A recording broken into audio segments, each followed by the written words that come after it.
Bismillahirrahmanirrahim. Assalamualaikum warahmatullahi taala wabarakatuh dan salam sejahtera kepada semua. Okey, sekali lagi bersama dengan saya Cikgu Abdullah di channel Matematik SSM tingkatan 1. So hari ini cikgu nak bincang bab 1 nombor nisbah lah.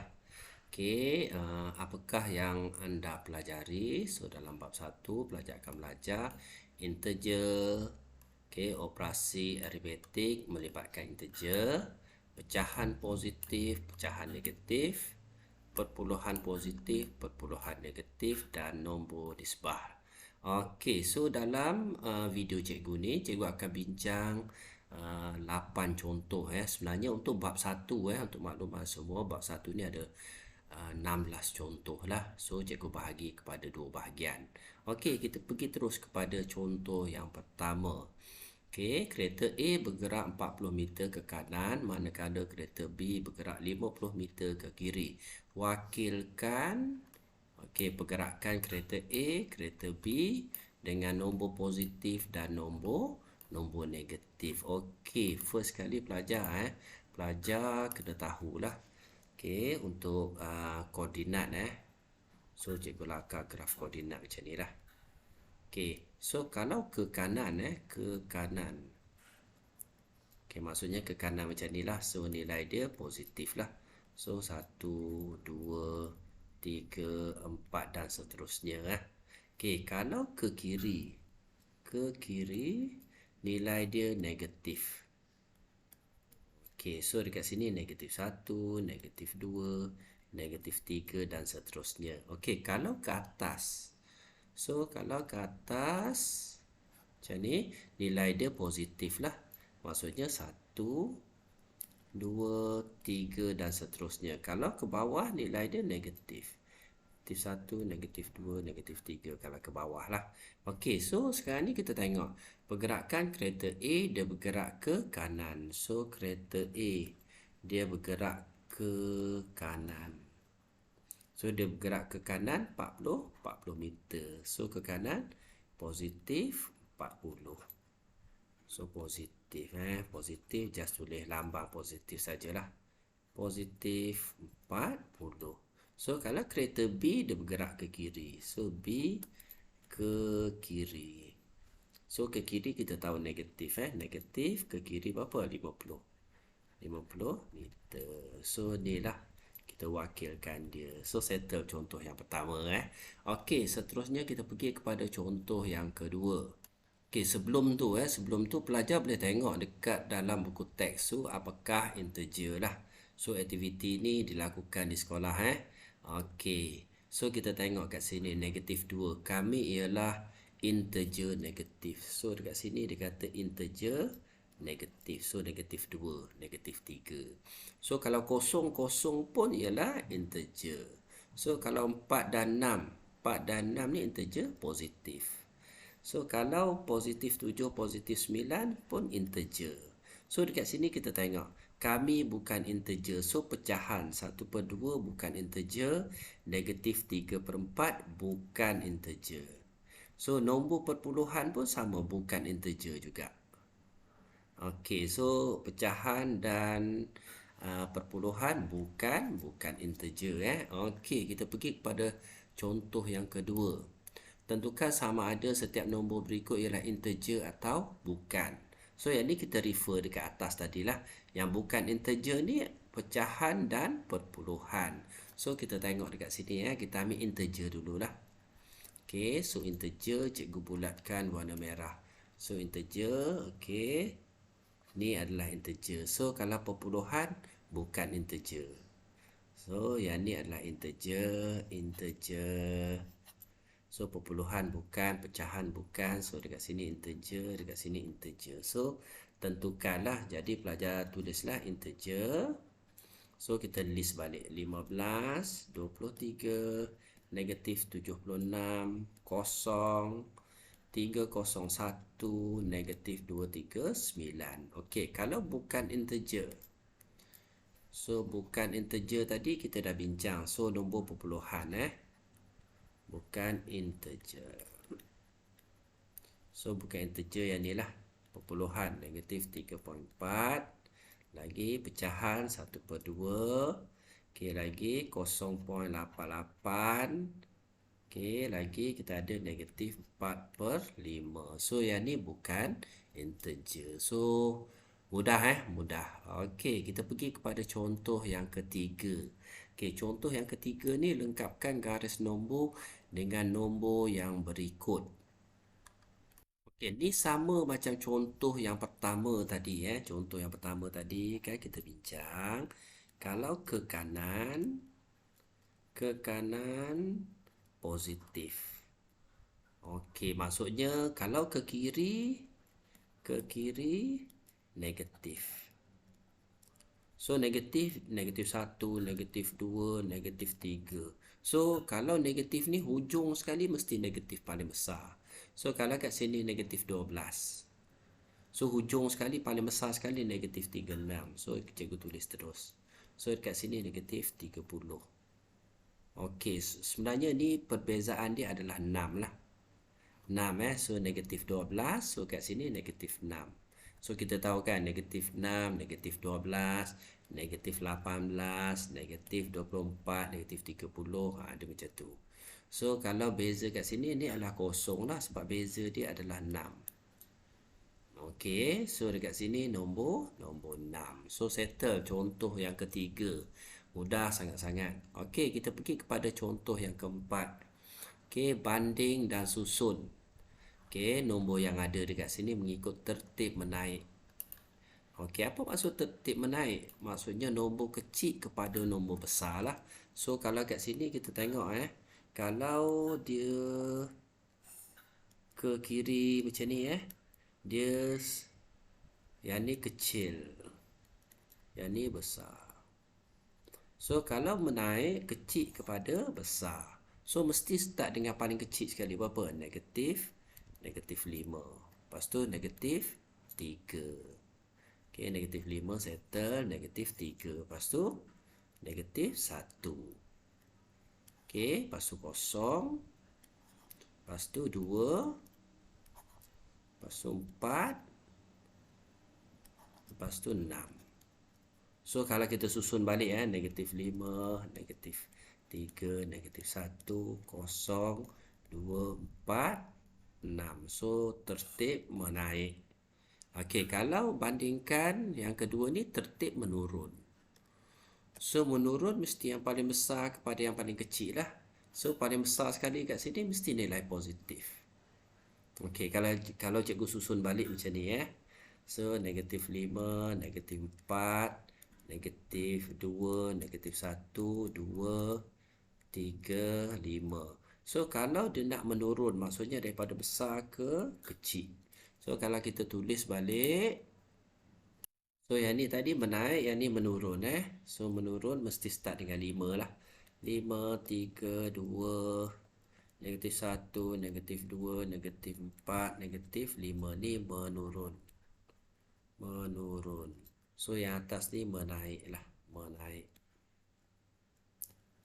Okey, so settle. Contoh yang keempat Kita pergi kepada contoh yang kelima. Okey, contoh yang kelima ni kita selesaikan dia lah.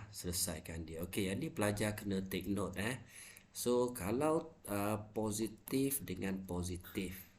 Okey, tambah dengan tambah, so dia mesti tambah lah. Mesti tambah. Okey, kalau tambah dengan tolak, dia mesti jadi tolak. Okey, tolak dengan tambah, dia jadi tolak juga. Kalau tolak-tolak, dia jadi tambah. Okey, kita tengok kat sini. Ni positif dengan positif. So, positif lah. Okey, maksudnya 8 tambah 3. So, jawapan dia 11 lah. Okey, kalau B, kita tengok B. Tambah tolak, dia jadi tolak. So, jadi 5 tolak dengan 2. So, kita dapat 3. 3 So, kalau C. C ni kita tengok. Tolak dengan tambah. So, tolak tambah dia akan jadi tolak So, kita buat C. 2 tolak dengan 4. So, 2 tolak 4 dapat negatif 2 lah. Okey, yang ni pun pelajar boleh tekan kalkulator sebenarnya. Okey. Dan seterusnya kita tengok kalau D. Soalan D negatif 1 tolak-tolak jadi tambah. So tambah 4. So kita akan dapat 3. Okey. So mungkin dekat sekolah cikgu cerita kalau positif dia bergerak ke kanan, kalau negatif dia bergerak ke kiri. Boleh juga mana-mana je lah. Mana-mana yang pelajar faham. Okey, kita pergi kepada contoh yang ke-6. Nilaikan setiap yang berikut. Okey, ni untuk operasi darab operasi darab. So pelajar tengok operasi darab So yang ni bahagi, so yang ni pun bahagi. Okey, kita tengok negatif negatif. Okey, negatif yang pertama, so yang kedua ni pun negatif juga. So negatif negatif dia akan jadi positif lah. So kalau kita tulis positif 5 darab dengan 4. So 5 darab dengan 4, so kita dapat 20. Okey, lepas tu kita tengok ini negatif, yang kedua ni positif. So tolak dengan tambah, so dia akan jadi tolak. So kalau kita buat yang B ni, dia akan jadi tolak 6 darab dengan 4. So akan dapat negatif 24. Okey, so bahagi pun sama juga. Okey, 6 bahagi negatif, negatif 2. So 6 bahagi 2 So yang ni positif, yang ni negatif. So C tu kita akan dapat negatif. Okey, 6 bahagi dengan 2. So kita akan dapat negatif 3. Okey, seterusnya untuk soalan D tu, D ni negatif negatif dia akan jadi positif lah. So D, so negatif negatif positif, positif 12 bahagi dengan 2, so kita akan dapat 6. Okey, dia sebenarnya pelajar kalau bahagi ni dia paling mudah macam ni. Kita buat. So cikgu tunjuk sikit. So 6 bahagi dengan negatif 2. So 6 bahagi 2 3 lah. So negatif tu tetap ada negatif. Kalau macam ni, negatif 12 bahagi dengan negatif 2. So negatif-negatif dia akan jadi positif lah. So 12 bahagi 2 dapat 6. Okey, settle contoh yang ke-6. Okey, kita pergi kepada contoh yang ke-7. Okey, contoh yang ke-7 ni dia ada bracket Bila ada bracket, pelajar kena selesaikan bracket dululah. Okey, so kita tengok contoh A. So negatif 8, bracket ni kurungan lah, darab. Okey, negatif 2 tambah 3. So negatif 2 tambah dengan 3, kita akan dapat 1. So 1 lah. Negatif 8 darab 1, so negatif 8. So settle. Mudah je. Okey, kalau B kita tengok. Dia ada kurungan 7 tambah dengan 2 darab dengan 3. So 2 darab dengan negatif 3, so negatif 6. So dekat sini kita akan dapat negatif 6 macam ni. Tambah dengan tolak, dia akan jadi tolak 7 tolak 6. So dia akan dapat 1 jawapan dia. Mudah je. Okey, selesaikan yang dalam bracket dulu kalau ada bracket. Okey, kita pergi kepada soalan C. Soalan C.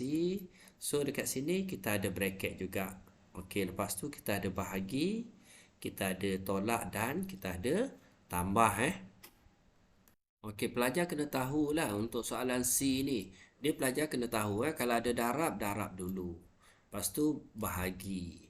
Okey, lepas tu kita tambah, lepas tu kita tolak. Dia mesti ikut turutan. Okey, so kita tengok soalan yang pertama ni, turutan dia ada bahagi dulu ni. Dia ada bahagi kat sini. So 12 bahagi dengan negatif 2. So tadi cikgu cerita 12 bahagi dengan negatif 2. So 12 bahagi 2 6. Negatifnya negatif lah. So kalau kita tulis balik 4 tolak negatif 6. Okey, tambah dengan tolak, dia akan jadi tolak lah. Tolak 1. So, tolak dengan tolak, dia akan jadi tambah. So, 4 tambah 6, tolak 1. 4 tambah 6, 10, tolak 1. So, dapat 9 jawapan dia. Mudah je. Okey, untuk soalan D. Okey, soalan D. Okey, so cikgu tulis balik D. Negatif 12 tambah tolak 16. Okey, per dengan negatif 22 tolak dengan tolak 24. So pelajar tengok bracket dekat sini kurungan.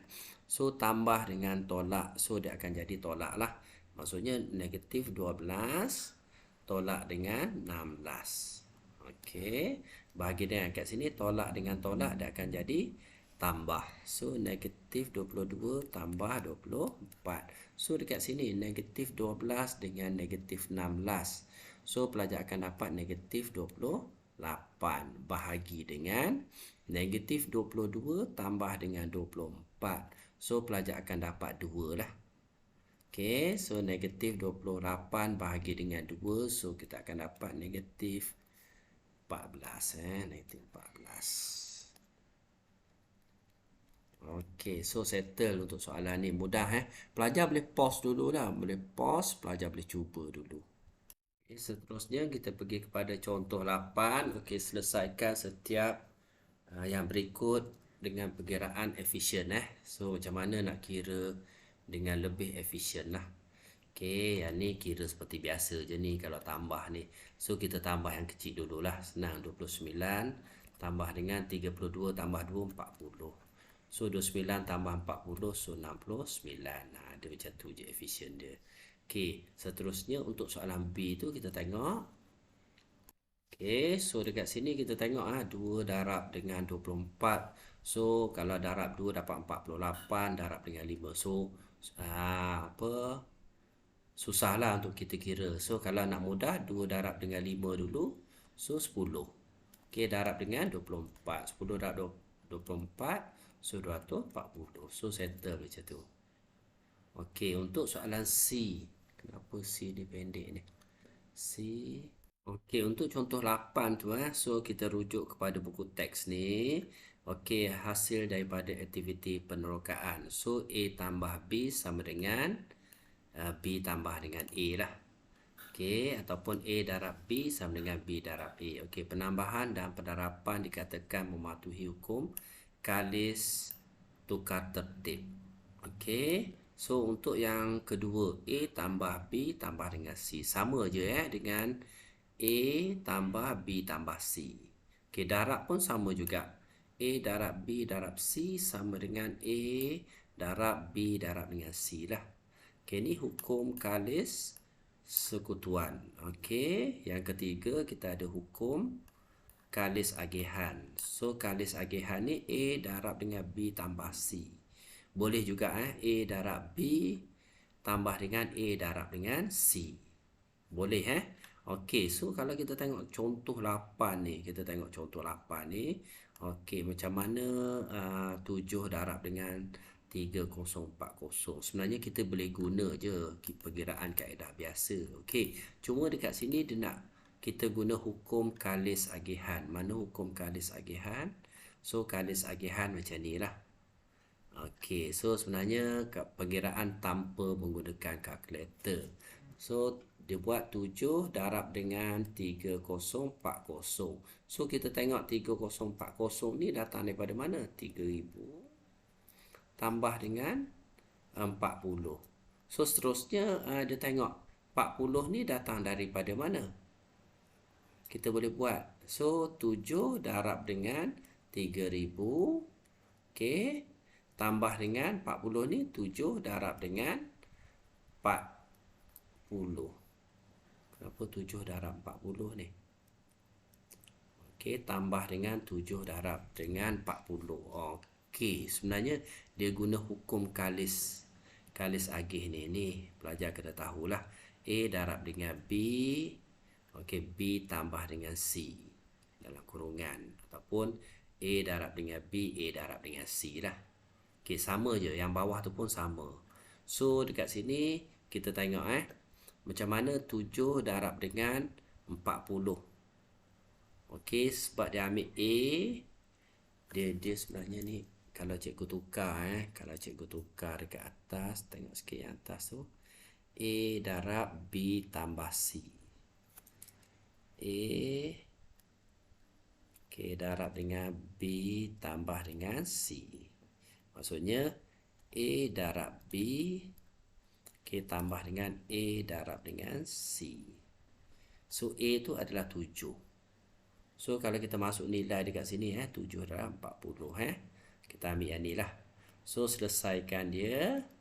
Okey, 7 darab dengan 3,000, so 21,000. Okey, tambah dengan 7 dan 4, so 28, 280. So tambah, kita akan dapat jawapan dia macam tu lah. Okey, untuk jawapan C Okey, rasanya itu saja untuk part yang pertama. Diharap video cikgu membantu lah. Okey, terima kasih semua. Assalamualaikum.